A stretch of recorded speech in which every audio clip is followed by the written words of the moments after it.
Hello traders and investors, सबसे पहले आप लोगों का शुक्रिया। मुझे फीडबैक मिला कि मेरी वीडियो बहुत short and to the point होती है। मैं ये वीडियो भी बहुत शॉर्ट रखना चाहता हूँ। ये बेसिकली एक ऐसी चीज़ के ऊपर वीडियो मैंने बनाया है जो आपको ये बताएगा कि आपका पोर्टफोलियो रेड क्यों होता है। एक वर्ड है साइकोलॉजी, जिसको मार्केट में ट्रेडिंग साइकोलॉजी के नाम से बेचा जाता है या आपको बहुत ज़्यादा हद तक कंफ्यूज किया जाता है। मैं मैं इसको तोड़कर बताऊंगा कि एक्चुअली आप कहाँ फंसे हुए हो। आपको समझना पड़ेगा कि ये दो अलग अलग चीज़ें हैं। साइको मतलब होता है आपके emotions, believe and thoughts. Logy का मतलब होता है एजुकेशन, उसके पीछे की थ्योरी, स्ट्रैटेजी। ठीक है, इस चीज़ से आपके इमोशंस का कोई लेना देना ही नहीं है। पर अगर आप अपने इमोशंस, बिलीफ और थॉट्स को अगर साइंस पे, स्ट्रैटेजी पर हावी होने दोगे तो डेफिनेटली ये डिसाइड बाद में होगा। एक क्वार्टर के बाद आप चेक करो अपना पीएनएल, एक 6 महीने के बाद यानी हाफ ईयरली के बाद, और एक आप करो एनुअली, कि आप ओवरऑल प्रॉफिट में हो या लॉस में हो। अगर आप ओवरऑल लॉस में हो तो आपको इस जगह पर काम करने की ज़रूरत है, और अगर आप ओवरऑल प्रॉफिट में हो तो इसका मतलब आपकी ऑलरेडी ये चीज़ करेक्ट हो चुकी है। क्योंकि 90% लोगों को यहाँ पर पिछले 10 सालों में बहुत सारे लोगों ने थ्योरी सिखा दी हैं, पर ये फिर भी काम नहीं आ रही। क्यों? क्योंकि ये चीज़ बहुत ज़्यादा प्रॉब्लम में है। जो आपकी साइकोलॉजी है ना, साइको में जो साइकी है, वो बहुत ज़्यादा आपको परेशान कर रही है। अब जल्दी से समझते हैं एक्चुअली इसका सोल्यूशन क्या है और इसको आप कैसे ठीक कर सकते हो। सबसे पहले एक अंडरस्टैंडिंग लो। लेट्स से आप कोई अभी अभी के अभी एक काम करना है इस वीडियो को देखते देखते। अब आप सोचो कि आप एक थर्ड पर्सन हो। अब आपको बस एक जगह खड़े हो जाना है और इन दो लोगों को देखना है। यहाँ पे आपकी नज़रें हैं। पहला बंदा है और ये दूसरा इंसान है। अब इन दोनों की बातें सुनो। पहला बंदा कहता है मैं एक एम्बिशियस आदमी हूँ, मुझे बहुत पैसा कमाना है। ठीक है, तो ये कहता है कि मैं पैसे की बात करता रहता है कि मुझे बहुत पैसा कमाना है, एम्बिशियस हूँ मैं। ठीक है, मेरे सपने बड़े हैं। तो अब ये जो बंदा है, ये कहता है जितना है उतना ही बहुत है, और ठीक है अपना काम चल रहा है ना, और अपने को क्या ही करना है ज़्यादा पैसा कमा के।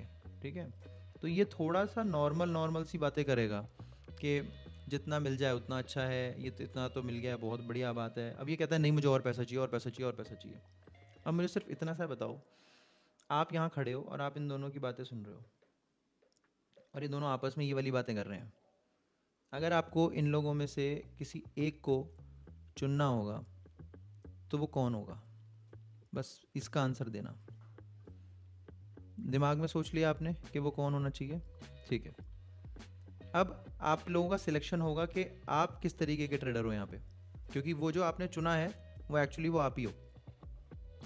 ठीक है, अब प्रॉब्लम क्या है मैं आपको बताता हूँ। प्रॉब्लम ये नहीं है कि आपको इन दोनों में से कोई भी चीज़ गलत है या सही है, मैं उस पर बिल्कुल नहीं आऊँगा। मैं आऊँगा कि आप वो स्ट्रैटेजीज़ जो इस इंसान को चाहिए और जो इस इंसान को चाहिए, दोनों चूज़ कौन सी स्ट्रैटेजी कर रहे हैं। यानी साइकी आपकी एक्चुअली में क्लियर है कि मैं क्या हूँ, मैं क्या चाहता हूँ, पर जो साइंस इसके पीछे आप यूज़ कर रहे हो या स्ट्रैटेजी यूज़ कर रहे हो, वो आपकी उस सोच को, उस बिलीव को या उस थॉट को सपोर्ट नहीं कर रही है। अगर आप इस कैटेगरी के इंसान हो, आपने अगर ये पर्सन ए है और ये पर्सन बी है। अगर पर्सन ए जो पैसा पैसा पैसा पैसा करता रहता है, तो अल्टीमेटली वो कुछ अलग तरीके की स्ट्रैटेजी यूज़ करेगा। और जो पर्सन बी है, अगर आपने उसको चुना है तो वो अलग तरीके की स्ट्रैटेजीज यूज़ करेगा। प्रॉब्लम कब होती है? जब बी वाला बंदा, ये वो इसकी स्ट्रैटेजीज यूज़ करता है और जो पर्सन है ए वो इसकी स्ट्रैटेजी यूज़ करता है। तब सबसे ज़्यादा इसका मतलब रबड़ी फलूदा बन जाता है कि ये क्या एक्चुअली हम करने जा रहे हैं। दिमाग ख़राब हो जाता है कि हम सही जा रहे थे, ये अचानक से लॉस कैसे हो गया। अरे लॉस हो रहा था, प्रॉफिट तो आज हुआ है, कल लॉस होगा या प्रॉफिट होगा। ये सब चीज़ों में आप बहुत ज़्यादा डरे हुए रहते हो। ठीक है, अब ये बंदा कौन सी कैटेगरी में है? ये जो पैसा पैसा करता रहता है, इसे क्या करना चाहिए? इसे स्कैल्पिंग, इंट्राडे, और क्या करेगा ये? एफ एंड ओ, ठीक है। ये बंदा क्या करेगा, जितना है ठीक है, नॉर्मल है, तो ये कुछ नहीं करेगा, ये चुपचाप इन्वेस्ट करेगा अपना पैसा। ये स्विंग ट्रेडिंग भी कर लेगा कभी कभी तो, क्योंकि हर वक्त मार्केट एक जैसी नहीं होती। मान लो चौपी मार्केट है, मार्केट ऐसे ऐसे करके घूम रही है, अब आप क्या करोगे, थ्रेशोल्ड है ये, इसका रेंज है, इस रेंज से मार्केट 2 साल तक बाहर नहीं आएगी, तो क्या करोगे? आप खुद सोचो एक्चुअली कि आपको इस जगह पर ऑप्शन सेलिंग करनी पड़ेगी। जिसको ये सब चीज़ें नहीं पता है, ये वीडियो उसके लिए नहीं है। सबसे पहले आपकी साइंस यहाँ पर क्लियर होनी चाहिए, उन लोगों के लिए वीडियो है जिन लोगों को पता है कि मार्केट में options, futures, swing trading, investing, intraday, at least definition उसकी क्या होती है, ठीक है। सो अगर चौपी मार्केट है और वो रेंज ब्रेकआउट पे चल रही है, रेंज पे चल रही है कि ना वो नीचे जा रही है ना वो ऊपर जा रही है, और वो एक रेंज में फंस गई है, तो आप क्या करोगे? ऑप्शन सेल करोगे। तो उस तरफ आप कहाँ जाओगे? एफ एंड ओ में, ऑप्शन सेलिंग के अंदर। समझते जाना अभी क्या एक्चुअली मार्केट में चलता है।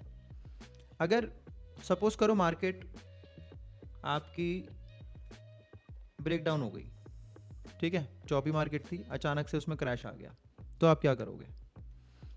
उस केस में आप करोगे इंट्राडे। बिल्कुल ठीक है। अब इंट्राडे का मतलब क्या हो गया कि भाई मैंने डेली सौदा उठाया सुबह या दोपहर में, और शाम होते होते तक जब मार्केट क्लोज होगी मैं उसमें से बाहर हो गया। मुझे मतलब नहीं है कि कल मार्केट में गैप डाउन होगा या गैप अप होगा, मैं सेम डे अपना पैसा लेकर या देकर चला गया, तो वो इंट्राडे हो गया। इस तरीके की मार्केट में क्रैश में तो ये करोगे ना, मार्केट में पैसे तो नहीं छोड़ोगे अपने कि भाई चलो कल क्रैश हो जाएगी तो मार्केट में पैसे छोड़ के आज चला जाता हूँ। तो आपको पर डे बेसिस पे पैसा लेना है, पर डे बेसिस पे उसको वापस अगर देना है, मतलब आपकी अगर साइंस में प्रॉब्लम है तो आप लॉस भी करके जाओगे, पर ज़्यादातर चांसेस हैं कि आप अगर ठहराव वाले ट्रेडर और इस तरीके की मार्केट को समझते हो, इन कैटेगरीज को समझते हो, तो आप प्रॉफिट करोगे एंड ऑफ द स्टोरी। ये है आपके साल का P&L। अब स्कैल्पिंग कौन करता है? स्कैल्पिंग वो लोग करते हैं जिन्हें पर्टिकुलरली बहुत हद तक मार्केट के मूव्स को पकड़ना नहीं आता है। ये उल्टी बात है कि पकड़ना नहीं आता है, वो लोग स्कैल्पिंग करते हैं। क्या वो 1 रुपये या 2 रुपये मैक्सिमम पे खेलते हैं, और बड़ी क्वांटिटी से जो लोग खेलना चाहते हैं और कम पॉइंट्स पे खेलना चाहते हैं वो स्कैल्पिंग करते हैं। ये बेसिकली लोग सोचते हैं कि भाई मैंने 500 रुपये डाले, 1000 रुपये डाले तो मैं 1100-1200 रुपये लेके निकल जाऊंगा या 1300 रुपये लेके निकल जाऊंगा। ऐसा नहीं होता। आप ज़्यादा ब्रोकरेज दे के जाओगे, पैसा बना के कम जाओगे, क्योंकि स्टॉप लॉस लगेगा नहीं आपका स्कैल्पिंग के टाइम पे, और आपका होगा उसके अंदर लॉस मोस्टली, क्योंकि और आपको इतनी गंदी आदत पड़ जाएगी अगर आप छोटे कैपिटल से ये ट्रेड्स करते हो तो स्कैल्पिंग बनने के अंदर जिनका पैसा बनेगा वो कौन है? वो है बिग शॉट्स।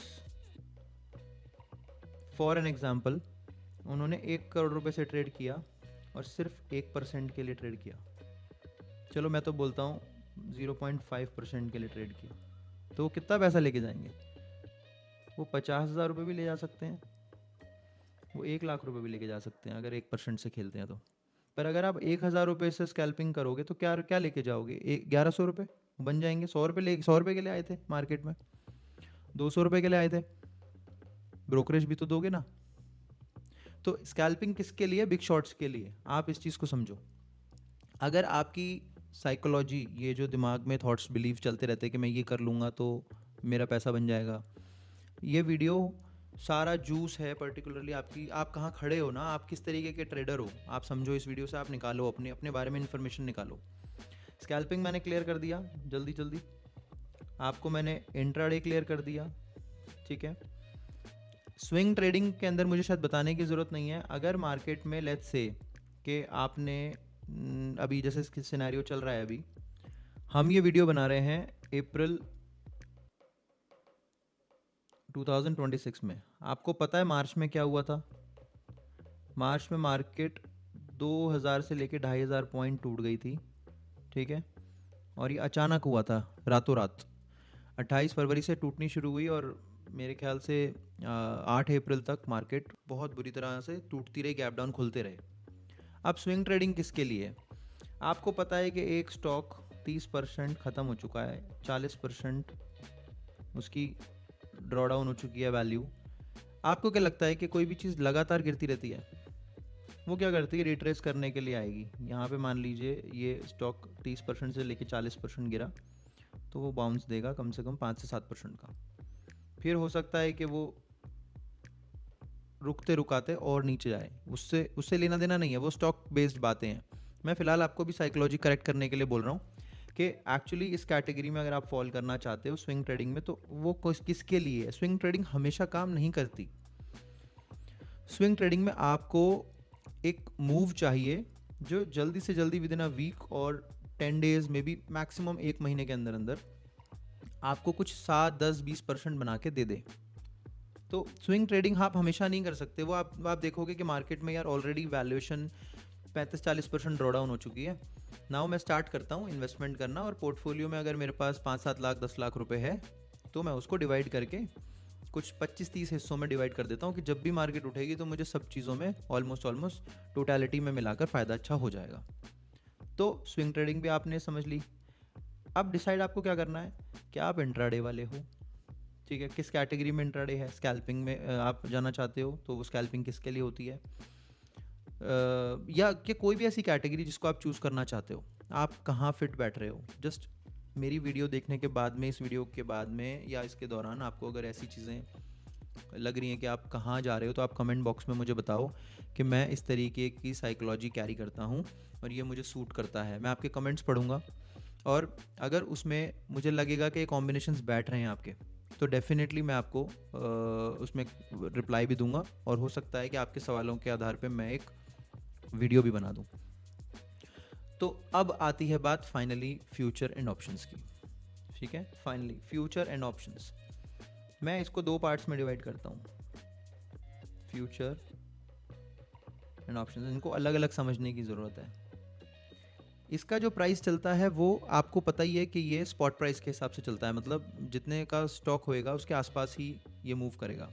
ऐसा नहीं है कि ये ज़ीरो हो जाना है, या फिर इसकी एक्सपायरी तो होती है बट ये ज़ीरो कभी नहीं होता, ठीक है। तो आप फ्यूचर के साथ चलोगे तो आपका मतलब कहीं ना कहीं आप स्पॉट प्राइस या स्टॉक के प्राइस के हिसाब से चल रहे हो। आप ऑप्शंस की बात करोगे तो ऑप्शंस में आपको तभी ट्रेड करना है। अब यहां पर भी 2 कैटेगरी के, आप ऑप्शन बायर हो या ऑप्शन सेलर हो, ठीक है।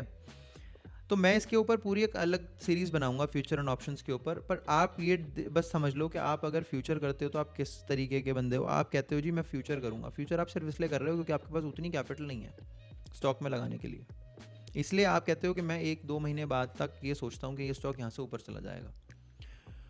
उस केस में आपको ये नहीं देखना कि ये स्टॉक ऊपर जाएगा या नहीं, आपको ये देखना है कि ये स्टॉक कहीं मेरी डायरेक्शन से उल्टा तो नहीं जाएगा।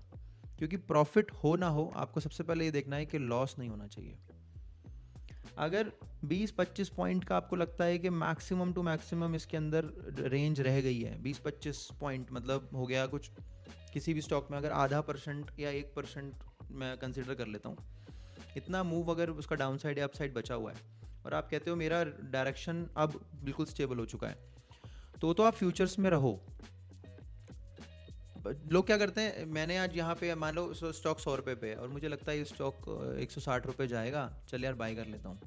स्टॉक 99 से उठा ही नहीं, 95 भी चला गया और आपकी एक्सपायरी आ गई और आपका लॉस हो गया, क्योंकि आप उसमें कुछ कर नहीं सकते। आपको स्टॉक में सिर्फ तब रुकना है जब पता है कि ये स्टॉक यहाँ से 2 महीने के अंदर अंदर एटलीस्ट ऊपर थोड़ा बहुत तो उठेगा, नीचे इतना नहीं जाएगा, ठीक है। तो ये आपको अंडरस्टैंडिंग फ्यूचर के अंदर रखनी है। अब ऑप्शंस के अंदर अगर आप बायर हो तो आपको मोमेंटम चाहिए, और सेलर हो तो आपको मोमेंटम नहीं चाहिए। आप चाहोगे कि मार्केट या तो साइडवेज चली जाए या मेरी डायरेक्शन के अंदर, अगर मैंने अगर नीचे चाहा है कि मार्केट स्टॉक नीचे जाए तो नीचे हो, और अगर ऊपर चाहा है तो ऊपर जाए। अगर आपको पी बेचना है तो आप पी बेचोगे ऊपर जाने के लिए, और सी बेचना है, अगर नीचे मार्केट का व्यू है तो आपको सी बेचना है। That is actually the selling side. तो अगर आप ऑप्शंस में सेलिंग करते हो तो आप को ये देखना है कि मैं क्या इंतज़ार कर सकता हूँ। तो पेशेंस वाला आदमी जिसके अंदर पेशेंस है वो रुक सकता है 1 महीना 2 महीना। ऑप्शन सेलर अमेजिंग काम करते हैं अगर उनके अंदर पेशेंस है। और आपके अंदर अगर है कि मुझे मेरे अंदर पेशेंस नहीं है, मुझे हर 5 मिनट में अपने पोर्टफोलियो को देखना है, या मुझे देखना है मैं मार्केट में बैठने का मेरे पास टाइम है, तो आप बाइंग भी कर सकते हो, पर उसके लिए आपको हाई मोमेंटम चाहिए। उसके लिए अगर आपको चाहिए कि मैं अलग से एक ऑप्शंस के ऊपर या इसकी साइकोलॉजी के ऊपर ऑप्शंस की अलग से एक वीडियो बना दूँ, तो आप मुझे बताना। तो गाइज देखो, सिंपल लॉजिक ये कहता है कि आपको ये एक दो लोग हैं, आप किस में फॉल कर रहे हो पहले डिसाइड करो, और मुझे कमेंट बॉक्स में डालो कि आप पर्सन ए हो या पर्सन बी हो। अगर पर्सन ए हो तो आप किस पर्टिकुलर सेगमेंट में ट्रेड करते हो ये चेक करो, और क्यों करते हो उसके रीज़न मैंने इस वीडियो में बताए हैं। और अगर आप पर्सन बी हो तो आप इन्वेस्टिंग के अंदर बहुत अच्छा पैसा बना सकते हो। ठीक है, सो सी यू सून। एंड एक सीरीज़ चल रही है जिसमें मैं ऑलमोस्ट बहुत सारे स्टॉक्स के बारे में डिस्कस कर रहा हूँ, और वो चैलेंज है 50x एम्पायर चैलेंज। आप अगर वो नहीं देखा है तो आपको मैं डेली बेसिस पे एक वीडियो देता हूँ जिसमें हम एक स्टॉक को डिस्कस करते हैं, आप वो भी चेकआउट करना। सी यू सून, थैंक यू।